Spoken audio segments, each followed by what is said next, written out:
भाटिया एक press conference को संबोधित कर रहे हैं। आइए सीधे आपको ले चलते हैं इस प्रेस कॉन्फ्रेंस में। मनीष सिसोदिया से कल पूछताछ होनी है।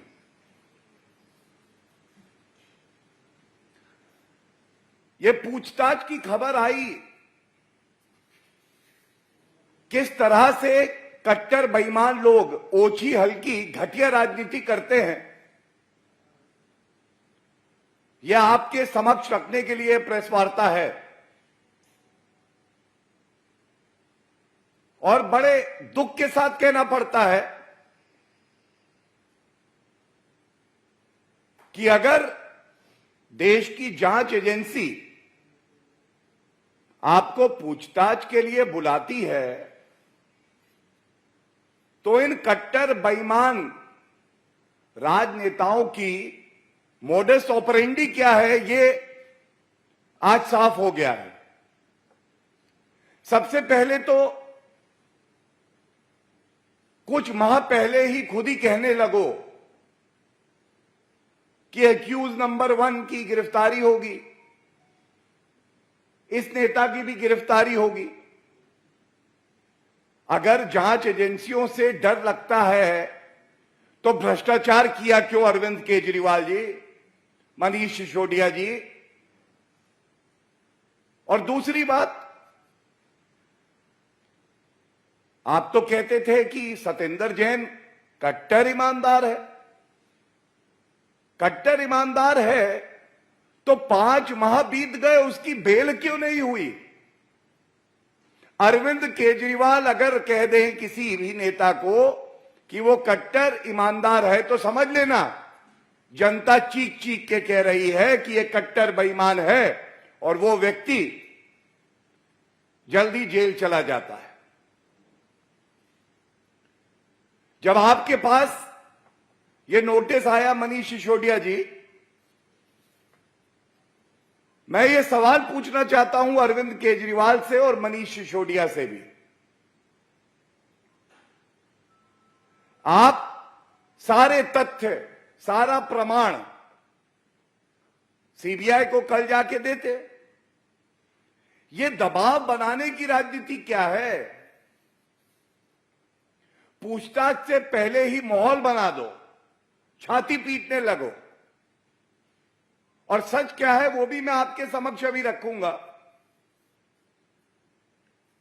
पहले तो एक्यूज नंबर 1 कट्टर बेईमान अरविंद केजरीवाल की सबसे महत्वपूर्ण कठपुतली मनीष सिसोदिया के बारे में बात कर लेते हैं।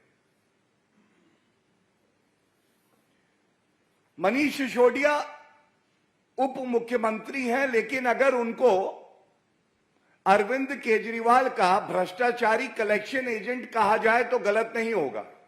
मैं पुनः कह दूं, उप मुख्यमंत्री कम है क्योंकि जनता की सेवा नहीं करते हैं, लेकिन किंग पिन अरविंद केजरीवाल के भ्रष्टाचारी कलेक्शन एजेंट जरूर हैं। और उनके ट्वीट में आज उन्होंने लिखा, मेरे घर पर 14 घंटे सीबीआई रेड कराई गई, कुछ नहीं निकला। मेरा बैंक लॉकर तलाशा, उसमें कुछ नहीं निकला। मेरे गांव में इन्हें कुछ नहीं मिला। अब इन्होंने कल 11 बजे मुझे सीबीआई मुख्यालय बुलाया है, मैं जाऊंगा और पूरा सहयोग करूंगा। मनीष जी, मैं जाऊंगा? एहसान कर रहे हैं आप जांच एजेंसी पे। संगीन अपराध किया है आपने प्रथम दृष्टया। एफआईआर में एक्यूज नंबर 1 है, मैं जाऊंगा। जैसे आपके पास कुछ और करने के लिए चॉइस थी, आप अनिवार्य है कि वहां जाएं और किसी पे एहसान नहीं कर रहे हैं। अंत में लिखते हैं सत्यमेव जयते। कट्टर बेईमान भ्रष्टाचारी भी अब सत्यमेव जयते लिखने लगे हैं और जनता कह रही है सत्यमेव जयते नहीं, भ्रष्ट जेल जायते। भ्रष्ट जेल जायते। करोगे भ्रष्टाचार तो जेल ही जाओगे। ये जो नौटंकी है, छाती पीटना है, दबाव बनाना है, इसको बंद कर दो। अब अरविंद केजरीवाल जी भी आ गए। खुद की तुलना आजकल भगवान से करते हैं, ईश्वर से करते हैं। लेकिन आधुनिक युग का भ्रष्टाचारी कंस कोई है? कंस आप समझ गए ना? आधुनिक युग का भ्रष्टाचारी कंस कोई है तो वो अरविंद केजरीवाल ही हैं। इन्हीं के इशारे पे सारी कठपुतलियां इनकी तिजोरी भ्रष्टाचार के रुपए से भर रही हैं। और अरविंद केजरीवाल जी, आपको शर्म आनी चाहिए। आप अपने भ्रष्टाचारी मंत्रियों की तुलना वीर भगत सिंह जी से करते हैं, जिन्होंने देश के लिए अपनी जान दे दी। और आप लोगों ने भ्रष्टाचार कर करके जनता की जान में आफत की हुई है और दोनों की तुलना करते हैं आप। और उसके बाद इनका भी एक ट्वीट आया है, विचित्र ट्वीट है। पता नहीं कौन आजकल कमीशन पे इनको सलाह देता है। जेल की सलाखें और फांसी का फंदा भगत सिंह के बुलंद इरादों को डिगा नहीं पाए। अच्छा अच्छा, अरविंद केजरीवाल जी, ये तो भारत का कानून भ्रष्टाचार के लिए फांसी की सजा नहीं देता है। अगर देता होता तो कितने फंदे होते देखिए आप। ये आबकारी नीति का भ्रष्टाचार पहला फंदा, हवाला का भ्रष्टाचार दूसरा फांसी का फंदा, low floor DTC bus scam एक और फांसी का फंदा होता, वक्फ की जमीन भी आप बेच के वहां भी घोटाला करते हैं कट्टर बेईमान अरविंद केजरीवाल, एक और फांसी का फंदा। बच्चों के क्लासरूम बनाने में भी आप भ्रष्टाचार करते हैं, यह भी एक फंदा।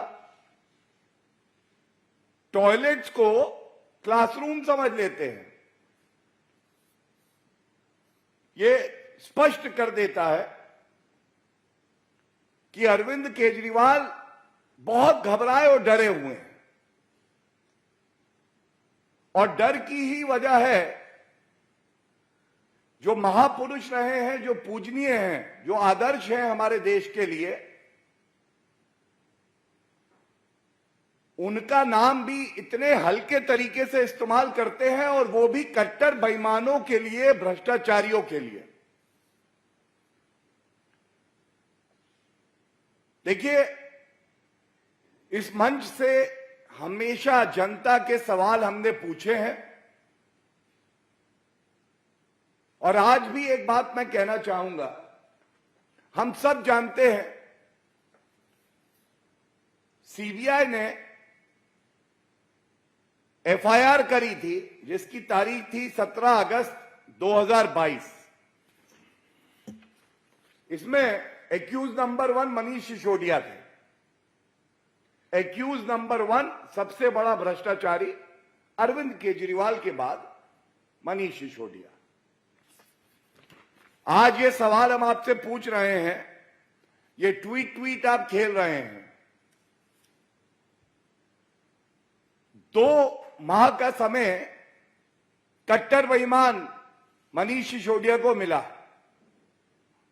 आप कह रहे हैं जांच एजेंसियों का दुरुपयोग होता है। अरविंद केजरीवाल जी, न्यायालय में आपकी आस्था होगी ये उम्मीद करता हूं, क्योंकि आपने संविधान की शपथ ली है। ऐसा क्यों है कि 2 महीने बीत गए लेकिन मनीष सिसोदिया न्यायालय का दरवाजा नहीं खटखटाते कि ये जो सारे आरोप है ये बेबुनियाद हैं, झूठ हैं, राजनीतिक द्वेष के कारण लगाए गए हैं, इन सबको रद्द किया जाए। ऐसा क्यों है? अगर आप वाकई ईमानदार होते तो किसी भी ईमानदार नागरिक की तरह जब उसको प्रताड़ित किया जाता है तो सबसे पहले वो न्यायालय जाता है, और न्यायालय गुण दोष के आधार पर फैसला देता है कि मुकदमा चलना चाहिए या नहीं। लेकिन आपने ऐसा नहीं किया।